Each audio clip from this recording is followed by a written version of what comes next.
Hello friends, welcome to my channel. आज की कहानी है माँ ने बताया बेटी को ससुराल का महत्व। छोटे से गांव की सुशीला नाम की एक महिला ने कुछ साल पहले पशुपालन करके दूध का काम शुरू किया था। अपने काम की शुरुआत उन्होंने 2 पशुओं से की। दूध निकालने और फिर दूध बेचने के काम खुद ही करती थी। हालांकि उनका भरा पूरा परिवार है। बच्चों की शादी हो चुकी है। बेटी की शादी पिछले महीने ही हुई थी। आस पड़ोस के घरों की महिलाएं उन्हीं के यहाँ दूध लेने आती हैं। आज सुबह जब पड़ोस में रहने वाली मंजू सुशीला के घर दूध लेने के लिए डोली लेकर पहुंची तो उस समय सुशीला आंटी फ़ोन पर बात कर रही थी।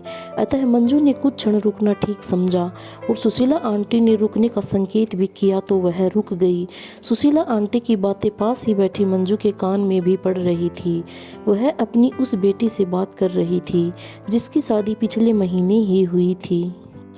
वह कह रही थी, देखो बेटी, मायके की याद आती है, ठीक है, लेकिन वह घर अब तुम्हारा है।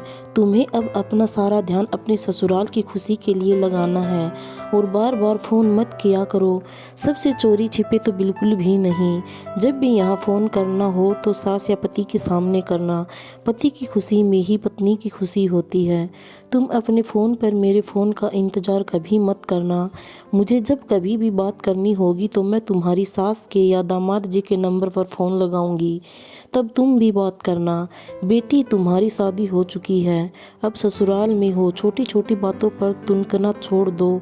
जिम्मेदार बनो, सहन शक्ति रखो।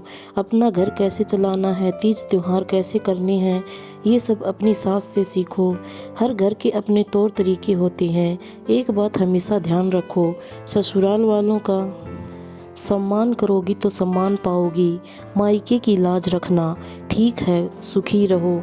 सुशीला की यह सारी बात सुन रही मंजू ने प्रशंसा के भाव में कहा, बेटी को बहुत सुंदर समझाया आपने। सुशीला बोली, बहन, माँ को बेटी के परिवार में अनावश्यक दखल नहीं देनी चाहिए। उन्हें अपने घर की बातों को भी बिना मतलब इधर उधर नहीं करना चाहिए। उस घर कोई समस्या हो तो समस्या का हल खुद ढूंढो।